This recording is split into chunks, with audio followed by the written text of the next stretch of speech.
Welcome back to the Prince Huda podcast, episode 12. I am your host, Prince Huda.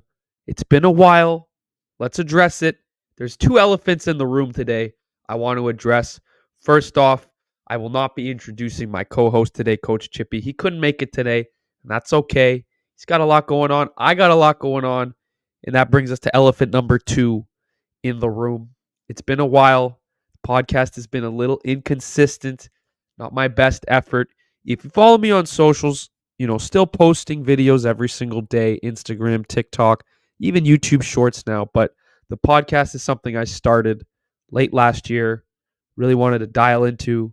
And for whatever reason, or, truthfully reasons that I just haven't been putting enough time and effort into it. And that's something that I want to change because I owe it to you guys. And it's something that I want to continue to grow with myself, with Coach Chippy, and with all of you. So I apologize. We've had a bit of a low frequency episodes recently, but we will be back to a weekly basis wherever you find your podcasts, YouTube, Spotify, Apple. I'm there. I want you all to be there because we got a great show today. I've been very busy over the last few weeks. The energy in these episodes, I had not much going on. The highlight of, last week's or week and a half ago's episode was the fact that my tricep was pulsating too much. We cleared that up. It was okay. Nothing wrong with it, but it's been a busy few weeks. And, if you're listening, this isn't the best ASMR podcast, a bit under the weather. Sinuses are kicking in. If you live in Toronto or the GTA, the weather is absolutely bipolar right now. I mean, it's snowing today as I am recording.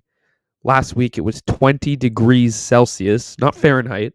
Okay, if you're American, he doesn't do Celsius, he only does Fahrenheit. I don't subscribe to this Fahrenheit thing. Okay, I think it's like minus 30 divided by 2, so do it backwards. We're talking Celsius here. This is a Canadian on a Canadian podcast. 20 degrees Celsius last week. Okay, people were in shorts, t-shirts, and 8 days later, it's fucking snowing. So I don't know what's going on with the Canadian weather system. I know we do that groundhog thing. Did he see a shadow? I think he did, but the reality is it's still madness winter here. The seasons keep changing. I truthfully have not been dressing warm enough, and I'm paying the price for it right now, dealing with the sniffles, a little bit of a cough, but if you'll excuse me, tonight might be my flu game, but this podcast is all about the love of the game because I owe you guys an explanation. It's been a while, and I'm glad we're here today together. It's not great weather. I'm not feeling the best, but this is a podcast that will be one of the best of mine.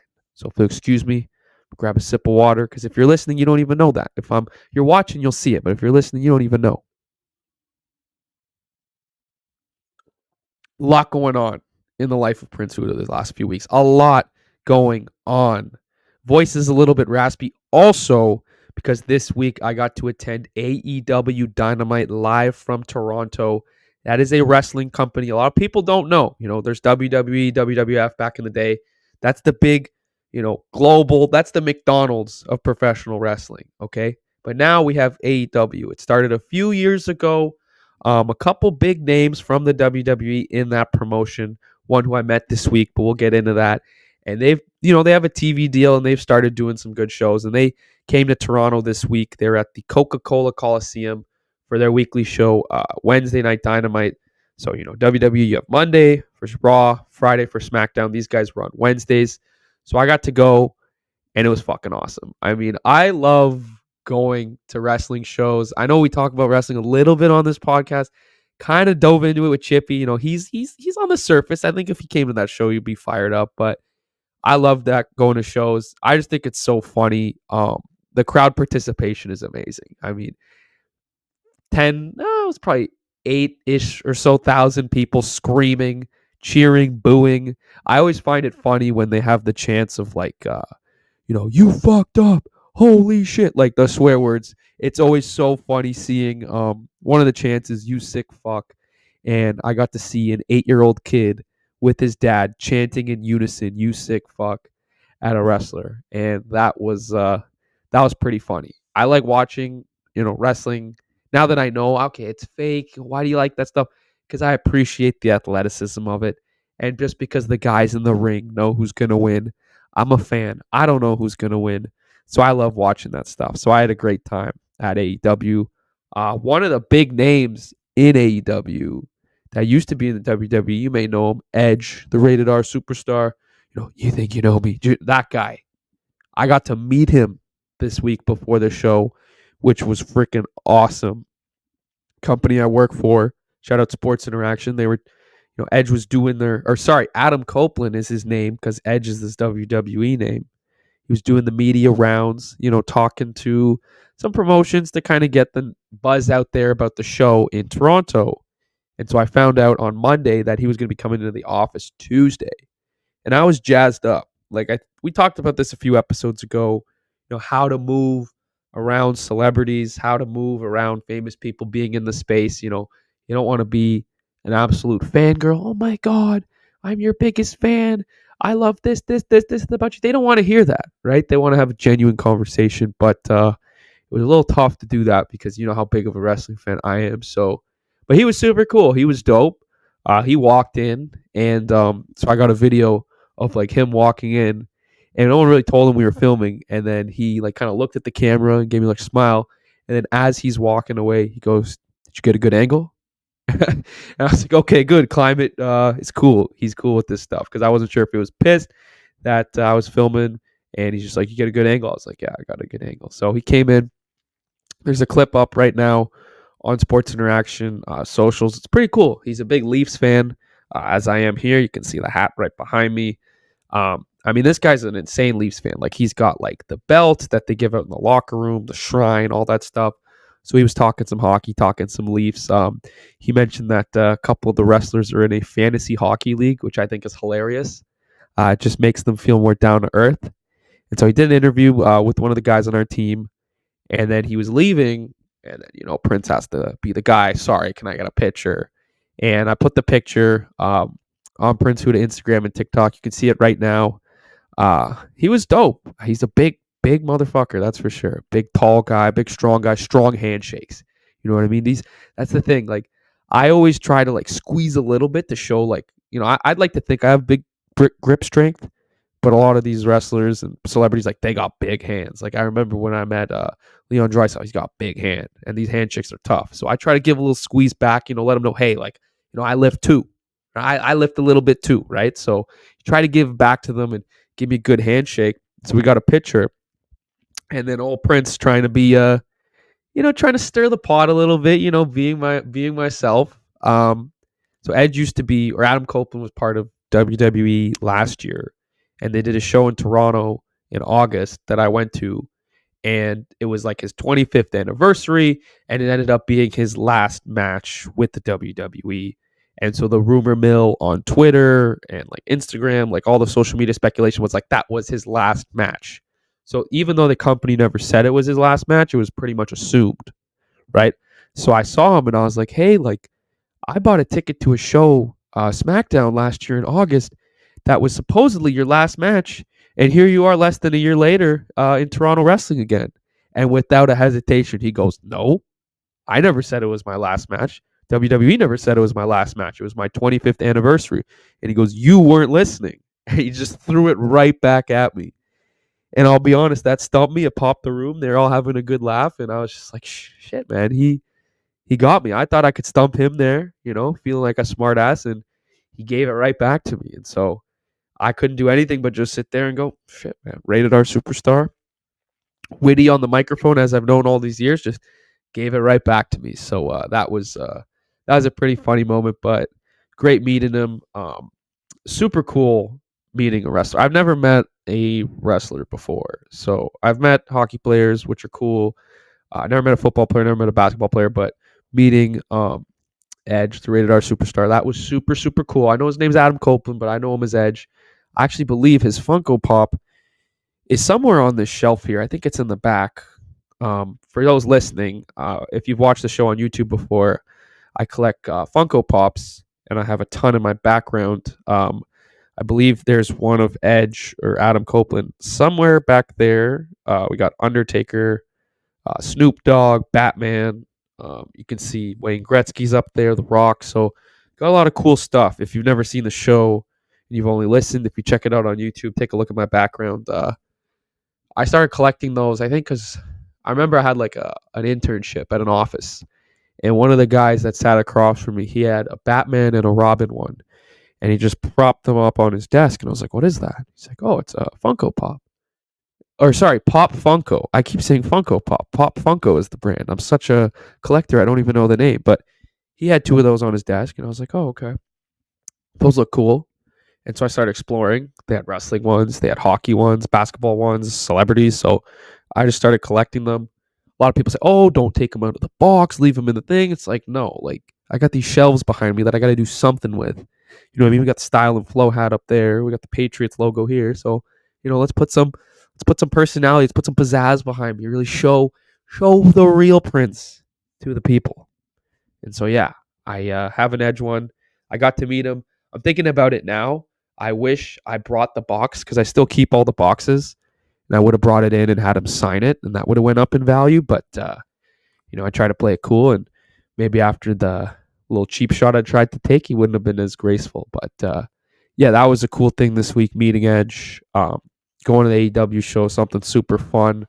I love going to wrestling shows. If you've never been to a wrestling show, whether you're a fan or not, I encourage you to go. Encourage you to go with the fans so that they can kind of fill you in on the gaps of like the storyline of what's happening and all that. But super fun. The atmosphere is always crazy. And I think the next one, WWE's running Money in the Bank, which is like that ladder match where they have the briefcase on top. They're running that at Scotiabank Arena in Toronto in, I believe, July. So you'll definitely see me at that somehow. I think would love to make my way into the WWE or wrestling one day, because I think that's like, sports betting, football, hockey, like those are like my passions, but I've always loved wrestling, like a little guilty pleasure. So, I mean, like, I'm still talking about it. It's been, over 10 minutes and we're still just talking about something I did for a few hours this week, but that's how much I love it. So, one day I'll make my way into the wrestling business, maybe not as a wrestler, maybe a social person, maybe an interviewer, maybe a heel manager. That would be pretty fun. But yeah, that was one of the big things that I did recently that I had a lot of fun with. Also, big news on the Prince Hudda front. Your boy is looking to move. That's right. I'm looking to move into the big city, become a city boy for the first time in my life. Currently, I live at home. I don't know if I've said on the show before, I live at home. So all the times I know, make jokes about the parents and all that.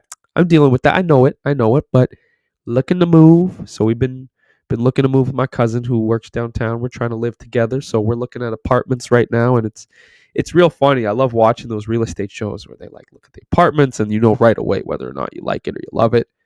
If anyone's ever tried to look for a spot to rent in Toronto, it might be the worst, or Canada as a whole is probably one of the worst countries to rent right now just because of the pricing.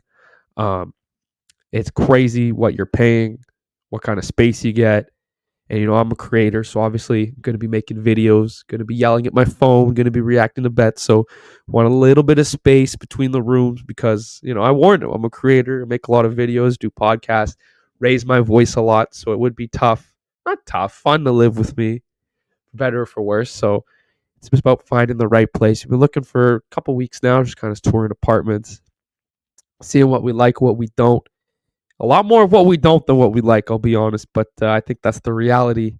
If you want to move, you're not going to find your ideal place. There's going to be some sacrifices you make, but that's going good. Then eventually you'll move down. We'll do a nice cribs tour.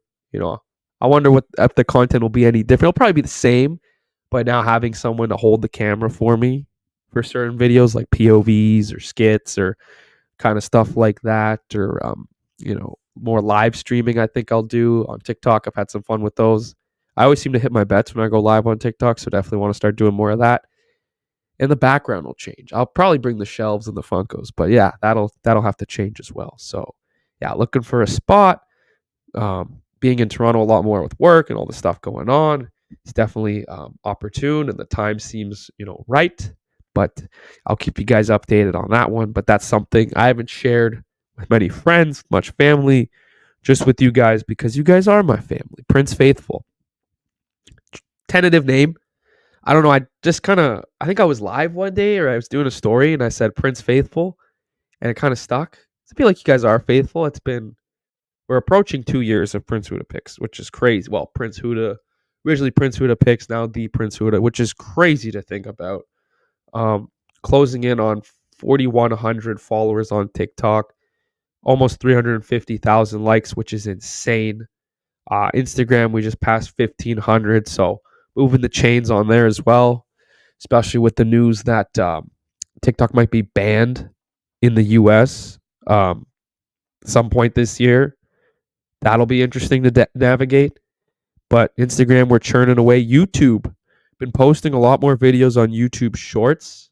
So if you're subscribed, just click the Shorts tab. A lot of the videos you'll see before I post them on Instagram or TikTok. You'll see them on YouTube Shorts. Having some fun with that. It's been fun. I think we're at 135 subscribers. Would love to get to 200 very soon. So be a friend, tell a friend, share my channel with people you know, and I promise you they won't regret it. So we're churning away. It's been a fun journey. We're almost at 2 years. I could have never imagined that they'd be here in 2 years. Like, to my left, just behind me, there's a bathroom with a shower curtain that's like blue, brown, and white.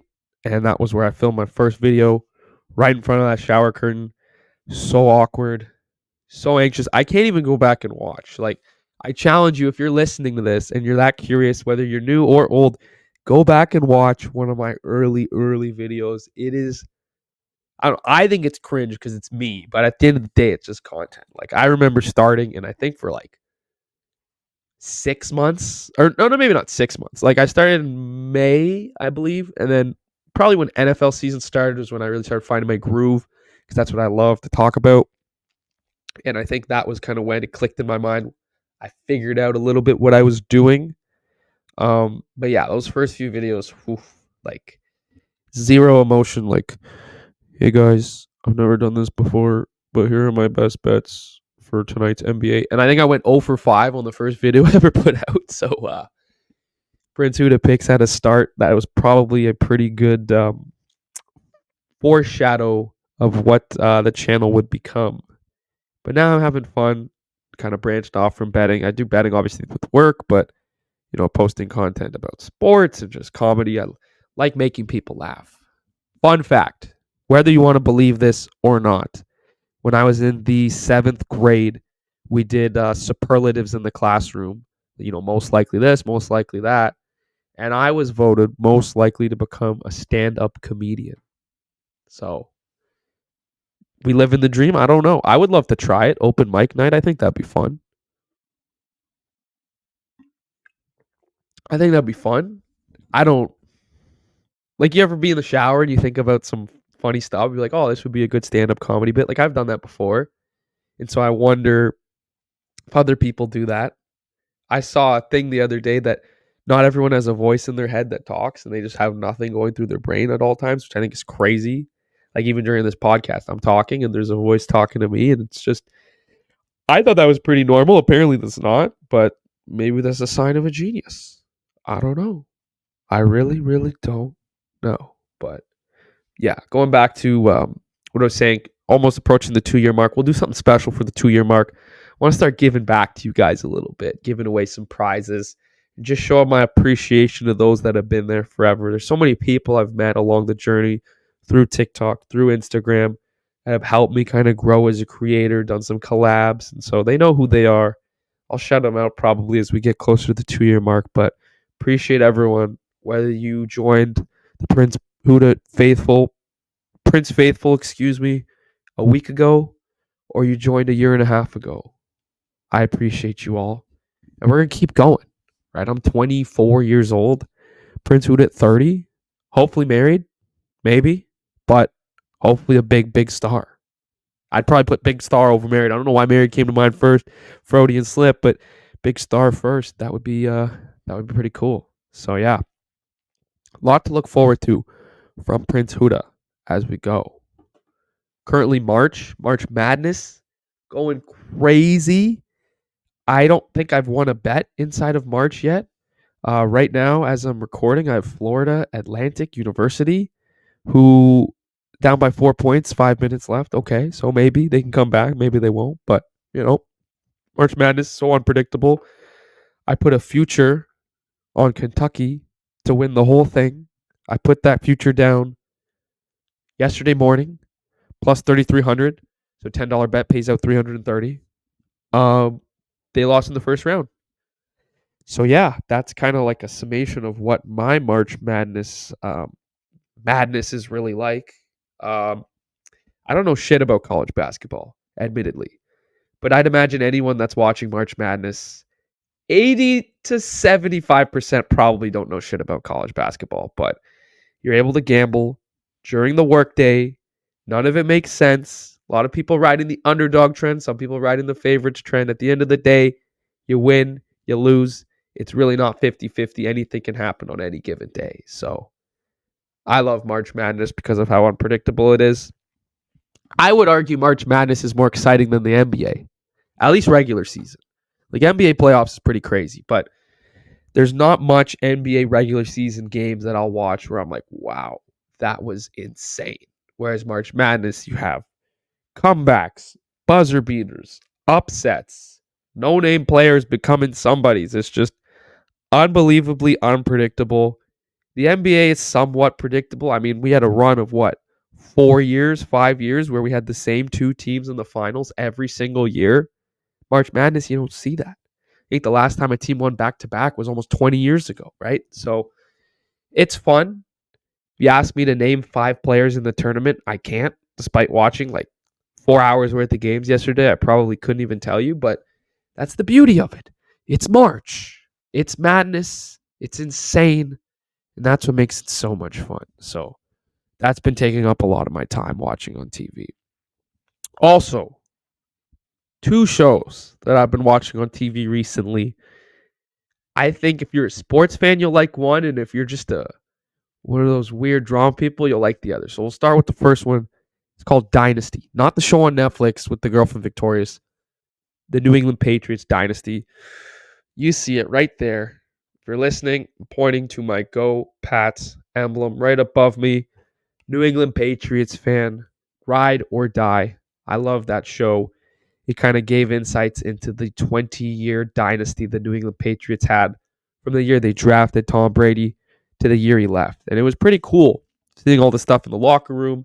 It kind of felt like a hit piece on Belichick, but that's the show's arc.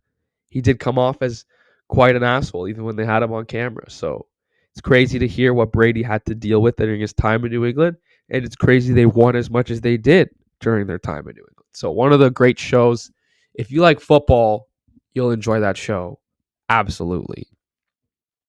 I don't think I've ever said why I'm a Patriots fan. A lot of people, at least now, people are more like, why are you a Patriots fan? But during the peak of the run, 2015 to let's say 2020 or 2019, a lot of people were like, what? Like bandwagon. What did you start that team? A lot of hate, a lot of hate. But here's the real story. Okay. When I was 11 years old, I remember I went shopping with my parents, and I hated shopping as a kid. I hated going to the mall, watching my parents try on clothes, pick stuff out. I'd be sitting, on a stool somewhere under a shelf, playing on my iPod because I was bored. I hated shopping. My dad knew that. And so one day, he's like, hey, let's go to Lids. And we went to Lids, and he picked out a hat. He's like, I'm going to buy you a hat. I'm like, okay, cool. So I didn't really know what was going on. Like at that time, I really only watched hockey. So I only knew really about hockey teams. And he bought me a New England Patriots hat. And he could have picked any hat in the entire store. 31 other teams in the NFL he could have picked, but he picked the New England Patriots hat. Little did I know they were one of the best teams in the NFL and were on an absolute insane run of a dynasty, but I didn't know that. So I didn't even watch football, but I used to wear that hat. And then one year, I was in a summer camp, and I was wearing that Patriots hat to camp. And our camp counselor was doing attendance, and he's going through the list of names. And when he got to my name, he didn't say my name. He looked at me, and he said, Tom Brady. And I'm like, what? And he goes, Tom Brady. I'm like, what? Who is that? I believe I said, who is that? And he was all embarrassed. He's like, oh, it's the quarterback of the Patriots, the team of hat you're wearing. And I was just like, oh, okay. And again, like I didn't watch football. I had no idea who Tom Brady was. I just knew the Patriots logo. I didn't even watch football. And it was just really, really embarrassing. And that night, I went home and I started watching everything. Like I was researching the team, the players, all that, because I felt like such a noob and got embarrassed in that moment. Come to find out, they're one of the best teams in the fucking NFL. Like, all right, cool. Thanks for the hat, Dad. So then I start locking in. I think the first year I was really dialed into the team was 2000 and I want to say 12 or no 2011 season, 2012 Super Bowl when they lost to the Giants, because that was, I think, was the first season I was really locked in. And it's very easy to lock into a team that's always winning.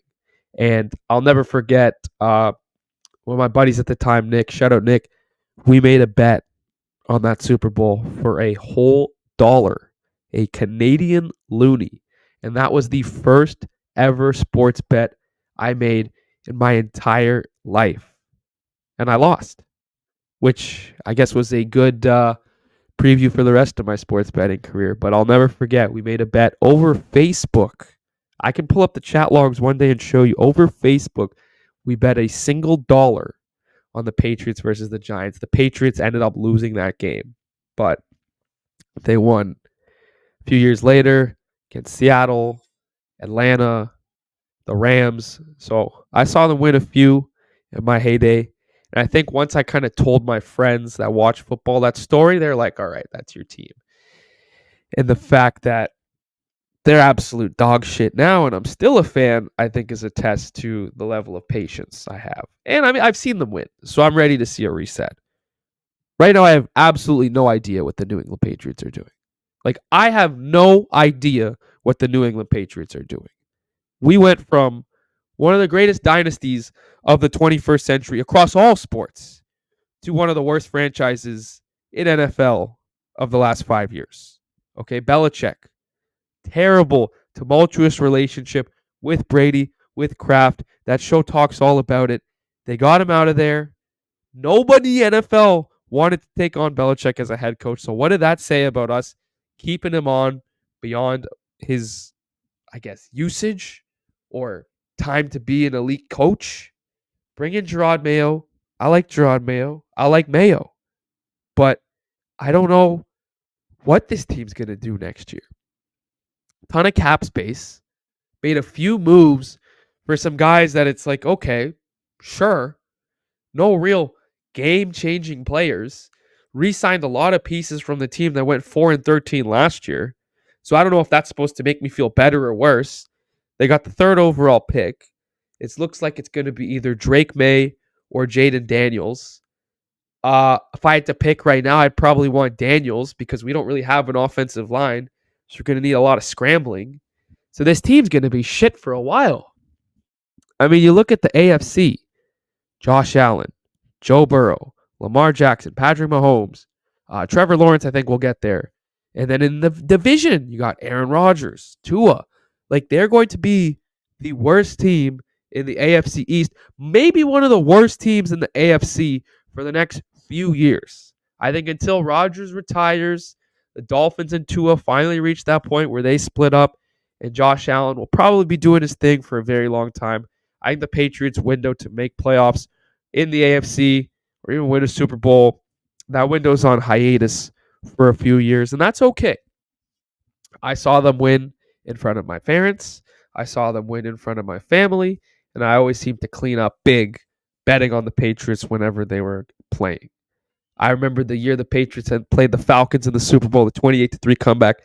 I had a Super Bowl party at my house, and that was one of the greatest nights of my life. So they'll never take those nights away from me. So I'll deal with the team that's mediocre to dog shit for the next few years. The other show I wanted to talk about, Quiet on Set.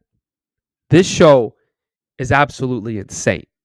It is about Dan Schneider from Nickelodeon, who produced Drake and Josh, iCarly, Zoe 101, all that. Some of the biggest kids shows ever.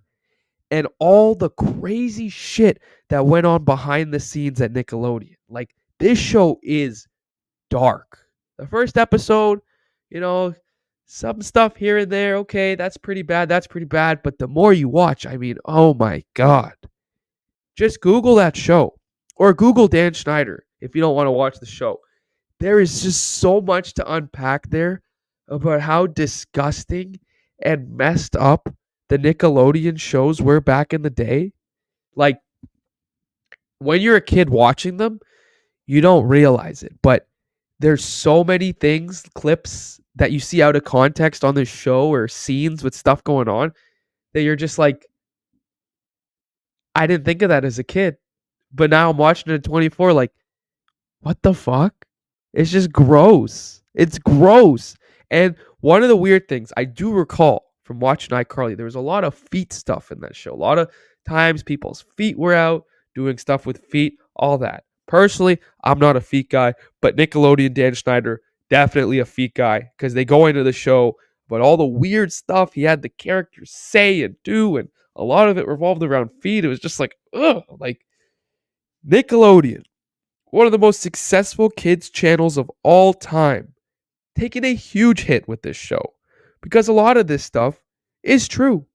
You know, these aren't allegations. Oh, we heard this person say this. Oh, this person could have said this. These are actual accounts from people who are on set of these television shows and saying what they saw, what they were told, what was instructed. And then you watch the shows and see these clips and you're like, what the hell? This guy is a sicko. I just watched episode 3, Drake Bell from Drake and Josh.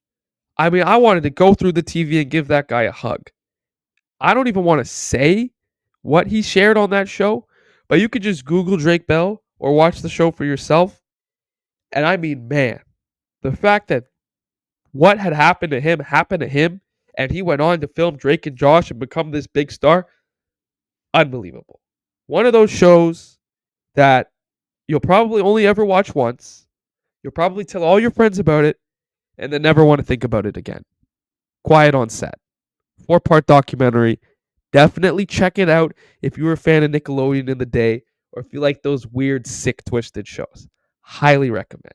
This show is nuts. Oh, now I'm thinking about it. It's just gross. Just gross. Like Dynasty, if you're a sports guy, you like watching sports, you like hearing scandals behind the scenes, great show. If you like just graphic, weird, creepy shows, that's exactly what it is. And so I am just blown away by that show. One thing I wanted to address here today, actually, since I have you all, I got a problem with Tim Hortons. If you're not Canadian, Tim Hortons is the equivalent of Dunkin' Donuts in Canada. It's like one of our biggest chains. If you've ever traveled to Canada, you've seen them everywhere. If you're Canadian, you know this is the spot. Tim Hortons, coffee, Timbits, donuts, everything. Tim Hortons roll up the rim has been ruined. Tim Hortons roll up the rim used to be one of the coolest things as a kid. You buy a coffee, you buy a hot chocolate, your French vanilla, and you roll up the rim on the cup, and it tells you you win a prize. You could win a free coffee. You could win a bagel. You could win a donut, or you could win a car. All right, that's how crazy these prizes were. And back in the day, everyone used to buy Tim Hortons cups. You roll up the rim, so please play again, or you win. It was the coolest concept ever. Tim Hortons is still doing it, but in the worst way possible. Okay, now there's no longer rims on the cup. It is an app. You have to scan your Tim Hortons app when you pay, and there's a rim added to your account, and then you click the button. You don't roll up a rim. You click a button, and it automatically rolls up and tells you what you win. That's so lame. It's so lame because they can just rig it. You know, when the name is on the cup of what you win, there's no disputing that. When I'm putting my trust in a software that Tim Hortons built to determine what free item Tim Hortons is giving me, they're going to give me shit. I roll through it. Please play again. I've actually never won roll up the rim since they removed the paper cups. Okay, roll up the rim. One of the greatest concepts in Canadian history that was absolutely tarnished by Tim Hortons. So, Tim Hortons, if you're listening, shame on you. I would love a brand deal, but shame on you. I was going to go buy a Tim Hortons coffee this morning, but I thought, you know what? They don't deserve my business. If some Canadian, American, North American, any chain replicates roll up the rim in some capacity. I know McDonald's does it a little bit with Monopoly, and that's fun. But if you're able to recreate roll up the rim for Prince Huda, I will become your biggest spokesperson, your biggest advocate, and you don't even need to pay me because I would look forward to roll up the rim every single year. And I didn't even know it started. They're not even doing any marketing for it either. I just went there and you see the signs. You're like, oh my God. And you see the cup. It looks like there's a rim on the cup. There's nothing on the cup. It's all in the app. So absolutely ridiculous stuff from Tim Hortons for tarnishing a once Canadian tradition that I absolutely loved. You want to know why Canadians aren't satisfied with their country? It's not about the government. It's not about housing prices. It's about things like roll up the rim being taken away from people like me and you. Wow. I didn't think I'd be that passionate about that, but it was bothering me. It was bothering me quite a bit, and I just had to get that off my chest. Speaking of things to get off my chest, there is a story this week about one of the most famous baseball players in the entire world, Shohei Ohtani. So, for those that don't know who this guy is the best baseball player on planet Earth. He can pitch and bat. One of the very few people that have ever been able to do that at an elite level. Like, he is just an anomaly. He's from Japan. He was dominating the Japanese league, came to the MLB, one of the best pitchers and one of the best hitters simultaneously, and become a fan favorite. Everyone wants to watch this guy play. He's very unique. He doesn't speak a lot of English, which I think adds to his aura of mystique because he's not like you and me, which I really love. And the MLB has really pushed this guy into the spotlight as becoming one of the biggest stars in the league. He also just signed a contract with the Los Angeles Dodgers for, I think, $700 million. Okay, one of the biggest contracts I've ever seen. More money than I'll probably ever see in my life. I know it sounds bad to say, but let's be honest. $700 million for one guy to play baseball. That's how good he is. So this week, his translator, who, not just his translator, one of his closest friends, who has been his translator since he got to the MLB, by his side all the time, got fired. Because apparently, his translator had stolen $4.5 million from Ohtani to pay off gambling debt. So how does a translator that makes a couple $100,000 a year at max have $4.5 million of gambling debt? Where is that money coming from? So that's interesting. That's the first interesting piece. The second interesting piece is the day before this story came out, said translator knew that the story was going to break and made a comment to ESPN saying, yeah, I have a gambling addiction. I have a problem. I told Shohei about it, and he offered to help pay it off. And there's wire transfer payments from Ohtani to the translator in increments of $500,000 to allegedly pay off this debt. So that's the story. And then a day later, the story changes to say that Ohtani has been involved in this massive theft and the translator is stealing money from his client without telling him. Really? Really? We went from these two brothers, in his own words, Misahara, I believe is his name, in his own words, says they're tight. They're like brothers. Would you steal $4.5 million from your brother, and would your brother not notice that $4.5 million were stolen from you? So I think it's a little fishy. What I think is that Ohtani, Mr. $700 million man, is making these bets through his translator. Okay, why is the translator making $500,000 bets? He might not even be making $500,000 a year. You know who's making way more than $500,000 a year? Shohei Ohtani. So he's probably putting in parlays, and the translator's making the bets through an illegal book and Ohtani's giving him the money. That's what I think's going on. But obviously, that's a bad look for Major League Baseball. If the biggest star in the league has been gambling illegally, they got to suspend him. And what happens when you suspend him? TV ratings go down. Jersey sales go down. Level of interest from international fans goes down. So there's a lot of variables that would be impacted on the MLB's bottom line if they were to suspend one of their greatest players. It's also a stain on the league itself that even the elite players are betting illegally. This would be the equivalent of like most skilled player. This would be the equivalent of Lamar Jackson betting on games and getting suspended. The league doesn't want Lamar getting suspended.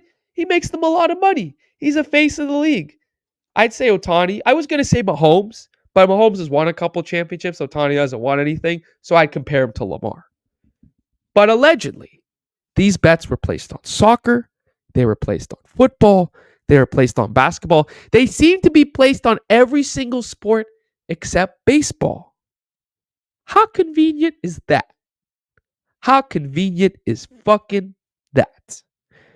So Shohei Ohtani makes these payments to the translator, and it's fine. But then a day later, Shohei Ohtani is not making these payments, and he's being robbed of his money, and as a result, the translator gets fired. I think the translator is taking the fall. If these guys are as tight as they claim to be, and they always seem to be together, when you look up pictures of Misahara, the translator, Ohtani's always in the photo. These guys are tight. So for him to not know that he's been stealing money from his client, that rubs me the wrong way. And I just don't believe that Ohtani wouldn't know. And the story that's plausible of him paying off his gambling debt makes sense. You're being a good friend. But when I'm hearing the amount of debt you're in, it just doesn't make sense to me. So I think Ohtani has been gambling through this guy. And they've been putting together probably a good system. They will lose more than they win, which sounds like me, which sounds like the average sports bettor. So, you know what? I don't like what's happening here. I think it's suspicious. I don't even think this is that hot of a conspiracy theory. That's what I think is happening. It seems like a lot of people are leaning towards that as well. I saw Stephen A. did a piece on this, and it's just very, very eye-opening for the MLB, if I do say so myself. It's reassuring to know, though, that no matter how good of an athlete you are, you're in elite shape, you're this, holier than thou person. You probably wake up at 6 a.m., go for runs, lift weights, do all this, blah, blah, blah, to be the best in the world. You're still a degenerate sports bettor just like me. You're no better than Prince. You're no better than Prince. Calvin Ridley, you're no better than Prince. Shohei Ohtani, you're no better than Prince.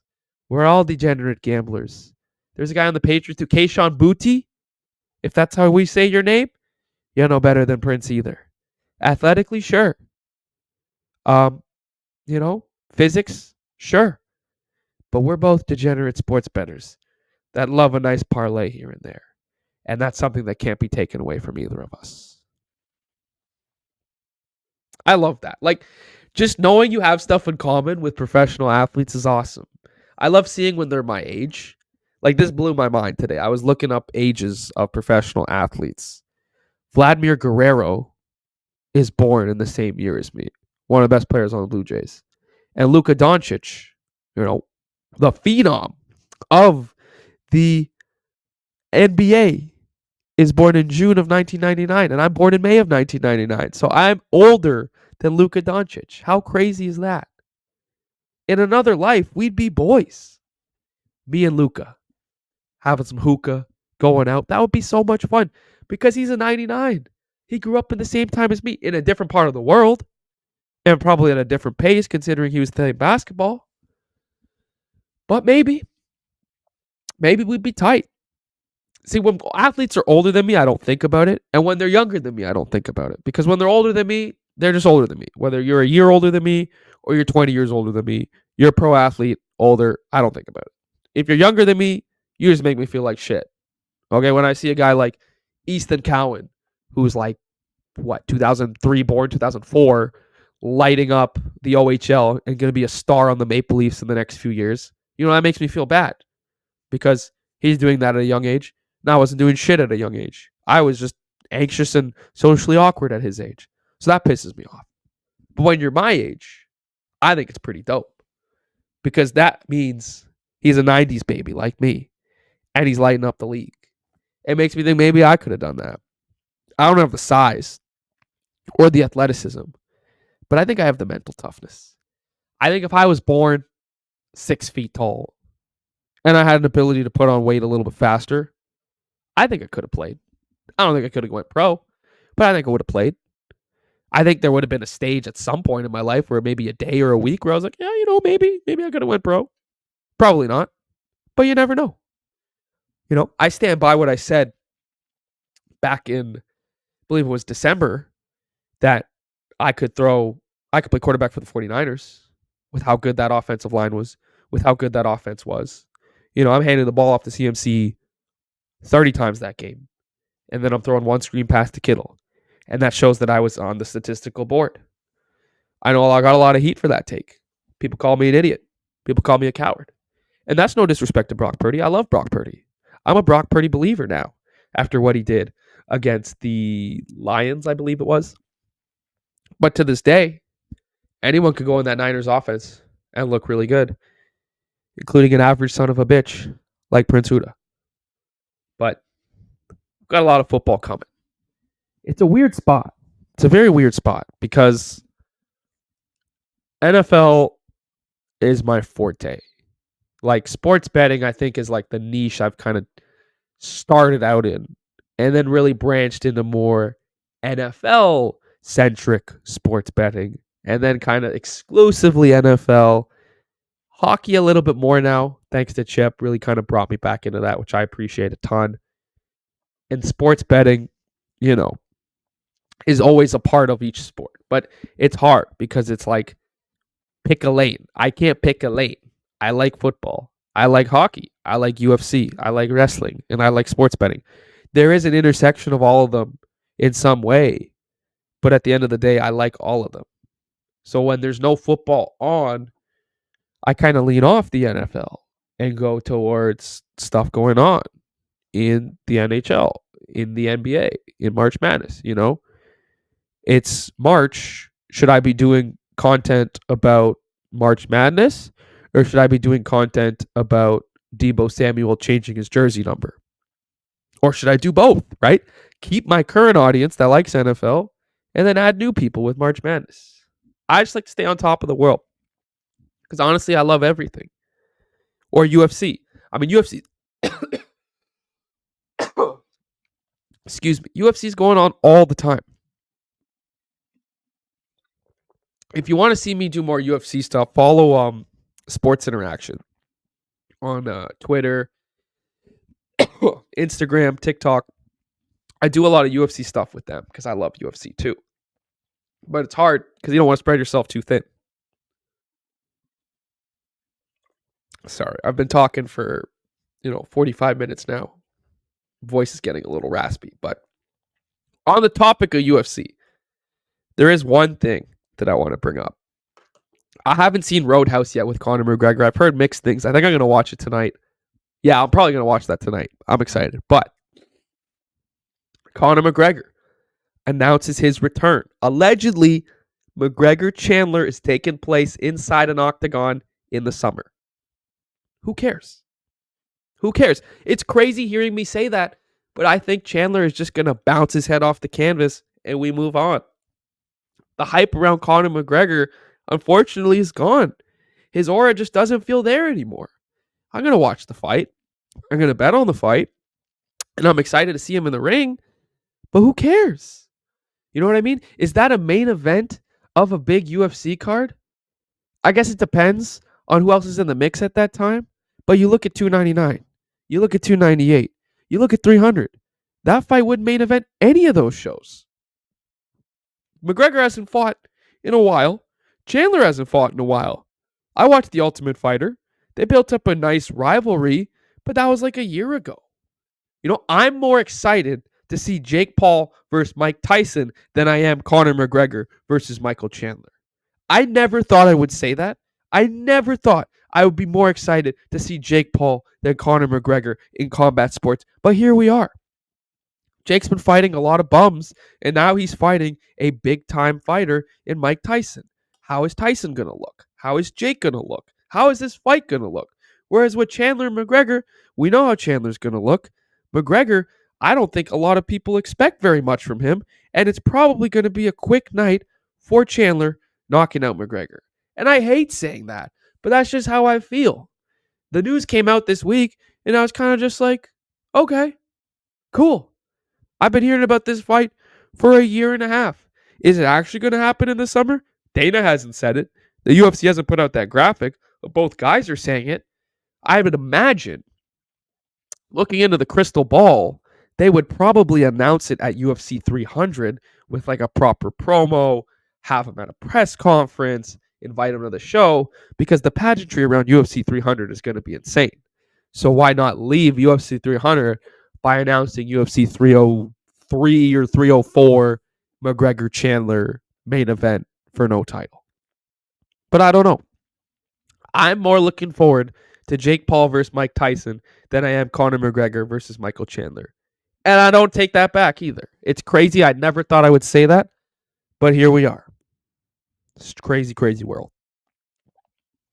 By the way, if anyone listening collects Pop Funkos and has a McGregor, I've been looking for a McGregor for 3 years, and I would pay good money to have one on that shelf, despite what I just said about him. I do have Mike Tyson, I think. He's somewhere there. I think he's behind Austin Matthews. So I do have Mike Tyson, but it would be nice to get McGregor. I don't think Jake Paul has one. I don't know if I'd ever buy a Jake Paul one. Yeah, I'd probably buy a Jake Paul one. So if you have either, let me know if you have.